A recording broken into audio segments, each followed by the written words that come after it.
गांव समाज में ही देखते हैं। प्रायः पुत्र माता पिता की बात को नहीं मानते, लेकिन सब नहीं मानते ऐसी बात नहीं है। कोई कोई ऐसे भी आपको दिखाई पड़ेगा कि वे अपने माता पिता के प्रति खूब आस्था रखते हैं, खूब सेवा करते हैं, थोड़ा सा भी कष्ट ना हो ऐसा भी पुत्र पुत्री होते हैं। ऐसा भी है, सैकड़ा में 1-8% ही क्यों नहीं, लेकिन ऐसा भी है कि माता पिता को बराबर संतुष्ट करके रखते हैं। इसी बीच में आज ही उसका संपिंडन है। कल परसों मैं वहां से सत्संग करके आया था, वो 2 दिन ही कहा था, तो इसीलिए 2 दिन उसको समय दे दिए थे। आज तीसरा दिन का यहाँ पर बोले कि जब 2 दिन का निमंत्रण दिए हैं तो 2 दिन वहां होगा, तीसरा दिन यहाँ से। उसके बाद बोलने लगे कि आज भी समय दीजिए। हम बोले वहां का आज का समय तो कहीं दे दिए, आप पहले तो बोले थे 2 दिन, इसलिए 2 दिन ही। उसका आज संपिंडन है, श्राद्ध क्रिया का अंतिम है। महेंद्र बाबू नाम है।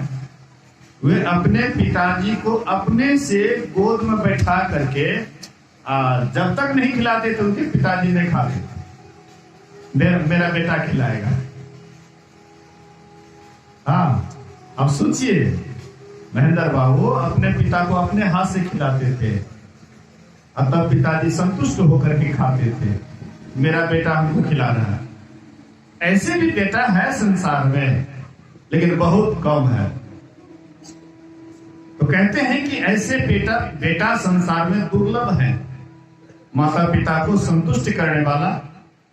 और जो माता पिता को संतुष्ट कर देते हैं, 4 पदार्थ करतल ताके, प्रिय पितु मातु प्राण समझा के। माता पिता को संतुष्ट करने वाला संसार में दुर्लभ है, लेकिन जिनका माता पिता उनकी सेवा से खुश हो जाते हैं, प्रसन्न हो जाते हैं, उसके मुट्ठी में 4 पदार्थ है। अर्थ, धर्म, काम, मोक्ष। ये 4 पदार्थ मैं देखता हूं, उसको दिन प्रतिदिन उन्नति हो रहा है। जिसका मैं नाम लिया उनको मैं देख रहा हूं कि दिन प्रतिदिन उन्नति की ओर जा रहा है, बहुत तेजी से आगे बढ़ रहा है। माता पिता संतुष्ट हो रहे हैं, उनकी सेवा से खुश हो रहे हैं। हृदय से आवाज आशीर्वाद तो देते ही होंगे, नहीं देंगे? मुंह से बोले या ना बोले, लेकिन हृदय से आशीर्वाद जरूर निकलता है। जो माता पिता संतुष्ट हो जाते हैं बाल बच्ची की सेवा से, मुंह से बोले या ना बोले, लेकिन हृदय उसका जरूर बोलता है। और कभी कभी मुंह से भी निकल जाता है कि बेटा खुश रहो, बेटा मेरा आशीर्वाद है, आगे बढ़ो। ऐसा भी मुंह से भी निकलता है। कहने का मतलब है, कहते हैं कि 4 पदार्थ करतलता के, प्रिय पितु मातु प्राण समझा के। तो ऐसे माता पिता को संतुष्ट सबको करना चाहिए, सबको सेवा करनी चाहिए। सबकी बुढ़ापा एक ना एक दिन आएंगे। आप अगर अपने वृद्ध माता पिता की सेवा करेंगे, आपकी भी सेवा कोई करने के लिए तैयार रहेगा। ये तो पैचारी है, पैचारी है। आप कीजिएगा तो आपका भी होगा, आप नहीं कीजिएगा तो आपका कौन करेंगे? क्योंकि बच्चे भी तो देखते हैं कि हमारे माता पिता, हमारे दादा दादी की सेवा करते हैं कि नहीं करते हैं। अब करते हैं तो भी आंख से देख रहे हैं करते हैं, इसलिए उनको भी हिस्सा लगेगा, उनको भी आदत बनेगा। प्रत्येक को करना चाहिए।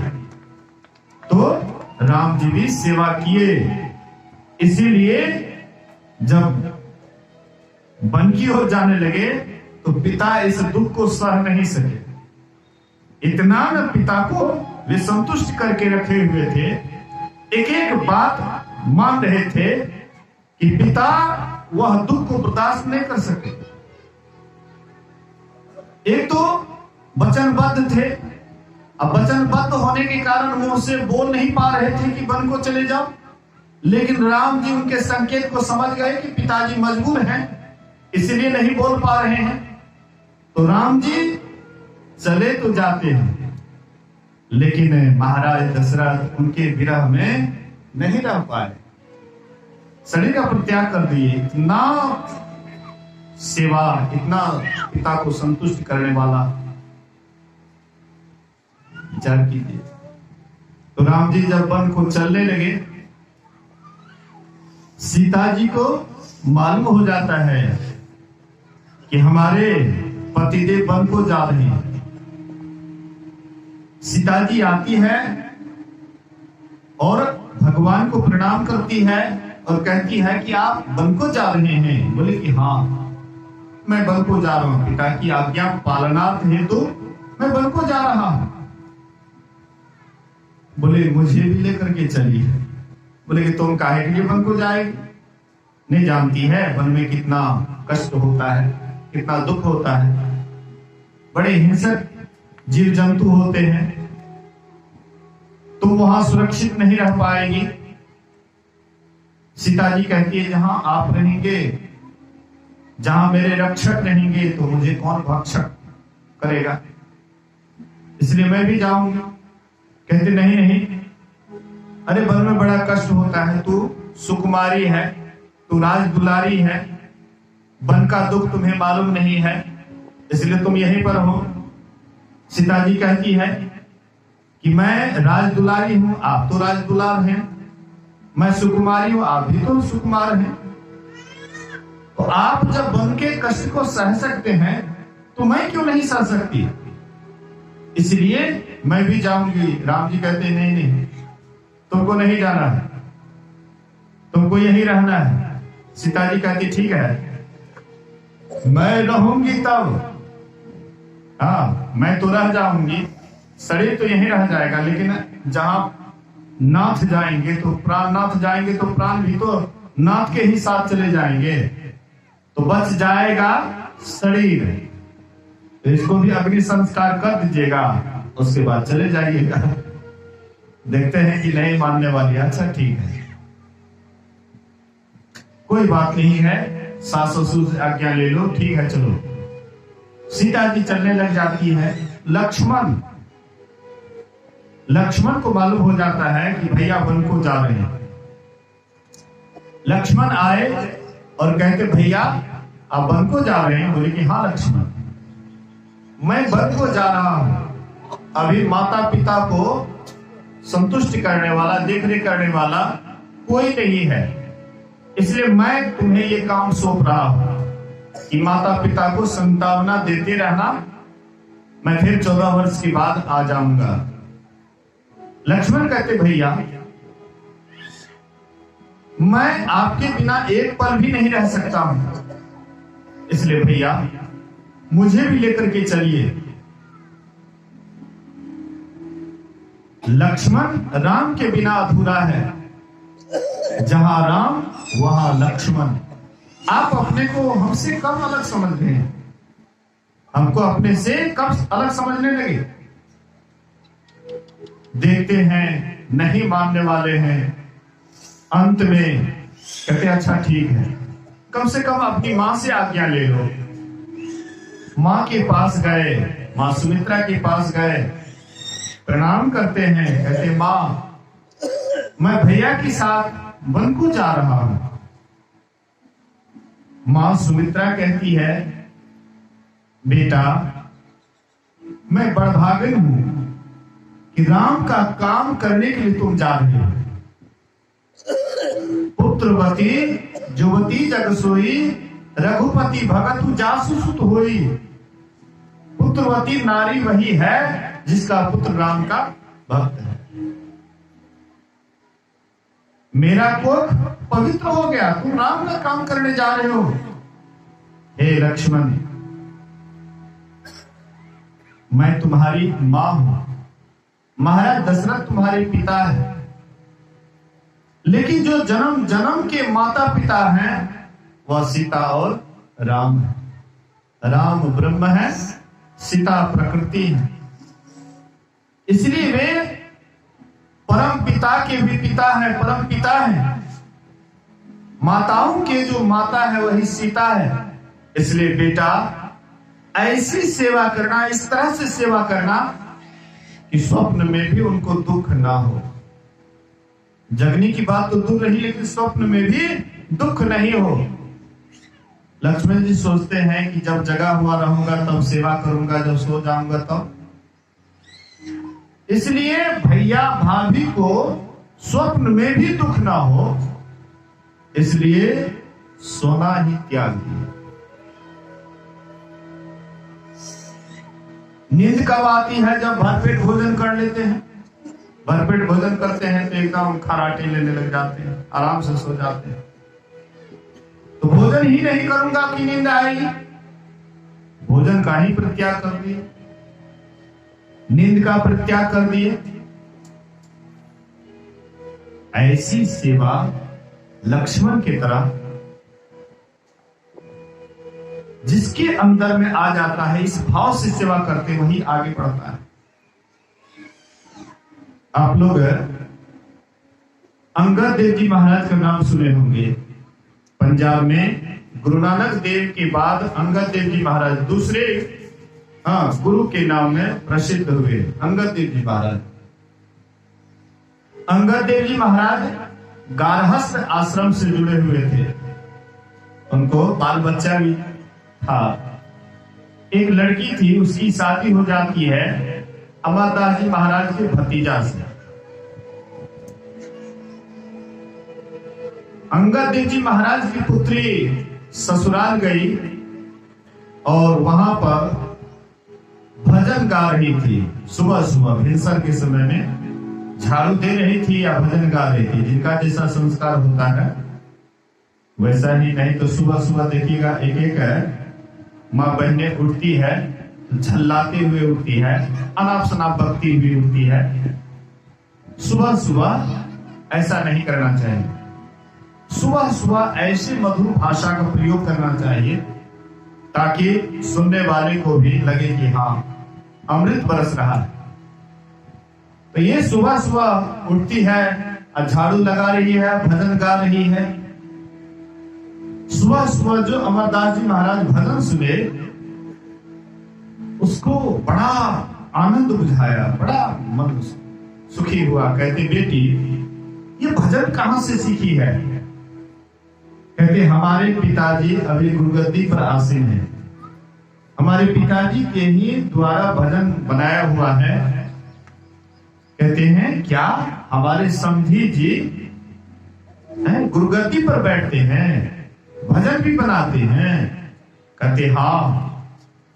बोले कि पुत्री इस बार जब मैं फागुन महीना हिंगला माई की पूजा करने के लिए जाऊंगा तो साथ में तुम भी चलना, समधी जी से भी भेंट करेंगे कि हमारे समधी जी भजन भी बनाते हैं। बोले कि अच्छा ठीक है। जब फागुन महीना आया तो कहते बेटी चलो। तो ससुर दोनों मिलकर के गए और वहां जाकर के जैसे शाम का समय होता है, गुरुगद्दी लगती है, तो जितने भी भक्तगण थे नीचे बैठे हुए थे। अंगद देव जी महाराज सिंहासन पर आसीन थे। समधी जी आए तो उनके लिए एक अलग कुर्सी लगा दी।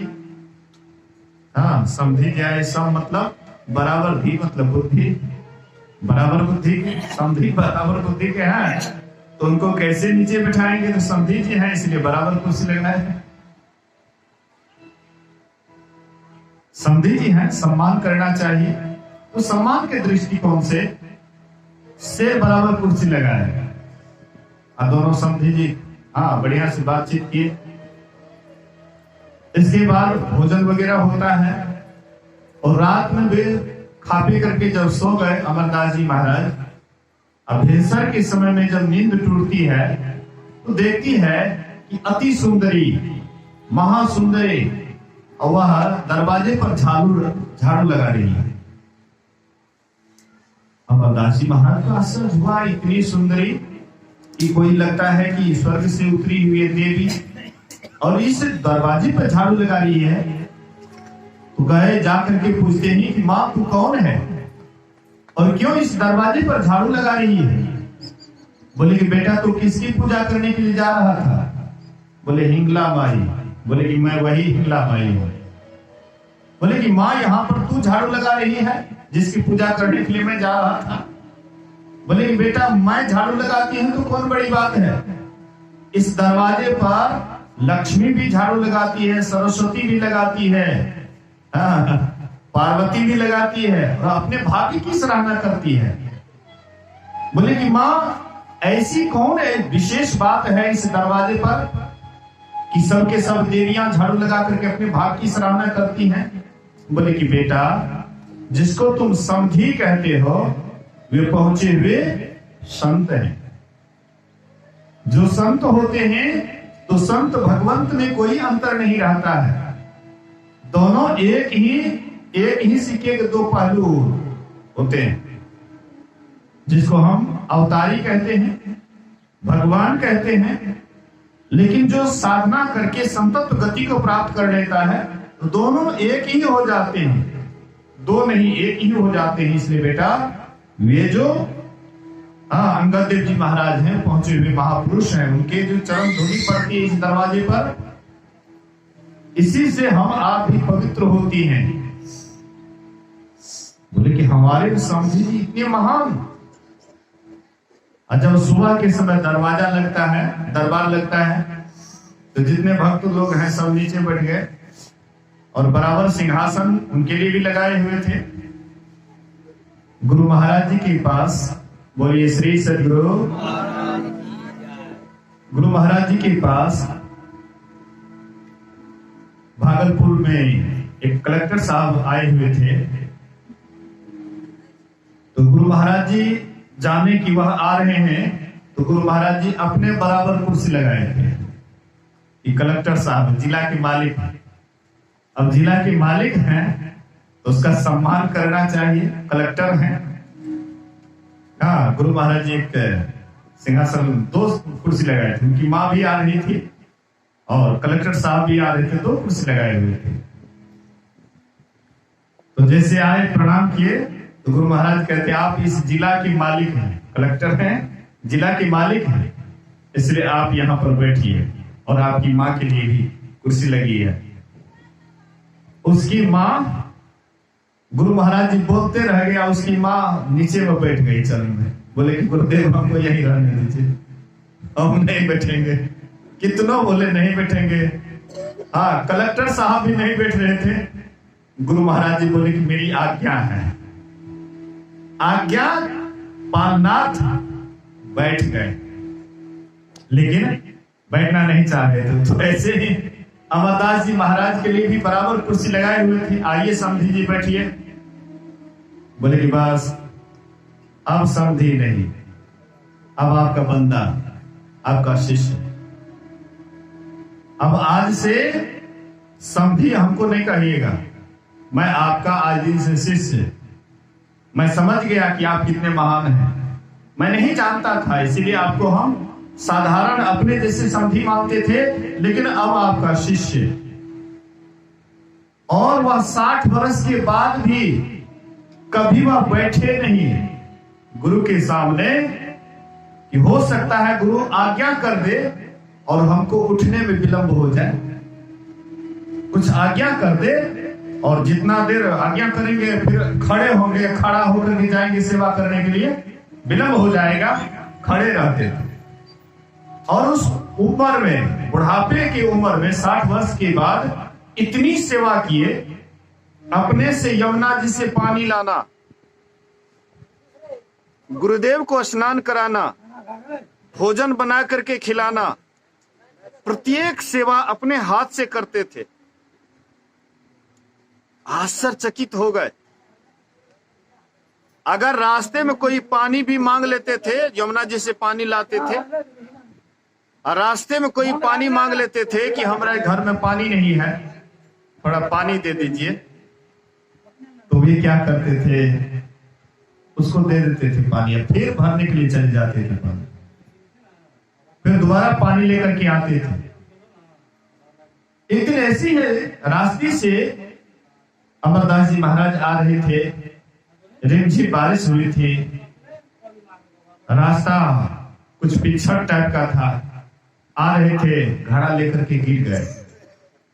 आवाज होती है, कहती है कि देखिए पता नहीं कौन गिर गया।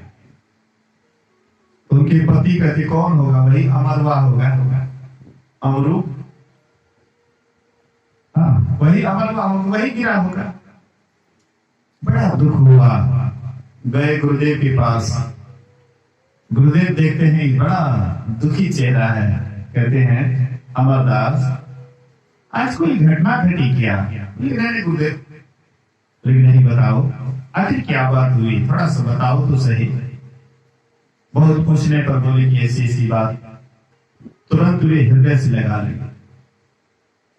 हाँ, गुरुदेव हृदय से लगा लेते हैं और कहते हैं कि आज इनसे तुम ही इस गुरुगद्दी के अधिकारी हो, तीसरे गुरु के रूप में आज दिन से तुम ही इसके अधिकारी हो, गुरुगद्दी पर बैठा दिए। कहने का मतलब संत महापुरुष जो हृदय खोल करके सेवा करते हैं, कहना क्या, वैसे ही लक्ष्मण राम जी की ऐसी सेवा किए, ऐसी सेवा किए कि 14 वर्ष तक ना तो कुछ खाए और ना कभी सोए, और ब्रह्मचर्य का नियमित पालन किए। मेघनाथ को वरदान था कि जो 14 वर्ष तक कुछ खाएंगे पिएंगे नहीं, जो 14 वर्ष तक नींद नहीं लेंगे और जो 14 वर्ष तक ब्रह्मचर्य का पालन करेंगे, वही मेघनाथ को मार सकता है। मेघनाथ को मारने वाले उनको ऐसा वरदान था और लक्ष्मण जी करके दिखा दिया। ऐसी सेवा करे जिसका जीव पीछे आगे धरे, तो ऐसी सेवा किए लक्ष्मण जी। इसलिए मां सुमित्रा कहती है कि मैं बड़भागन हूं कि ऐसे पुत्र मिला जो राम की सेवा के लिए पूरा जीवन समर्पित कर दिया। हम आप अपने पुत्र को कभी भी ऐसा उपदेश नहीं करते हैं, ईश्वर की भक्ति करो, राम की भक्ति करो, जिससे हमारा तो पवित्र होगा। मैया मदालसा थी, मैया मदालसा काशी के राजा ऋतुध्वज से उनकी शादी हो जाती है। मैया मदालसा साधी प्रवृत्ति की थी, ध्यान साधना करती थी, भक्ति करती थी, ज्ञान ध्यान की बात को जानती थी, करती थी, लेकिन माता पिता के दबाव में आकर वह शादी के लिए राजी हुई। ऐसे शादी के लिए राजी नहीं हो रही थी। शादी होकर के जब गई ससुराल,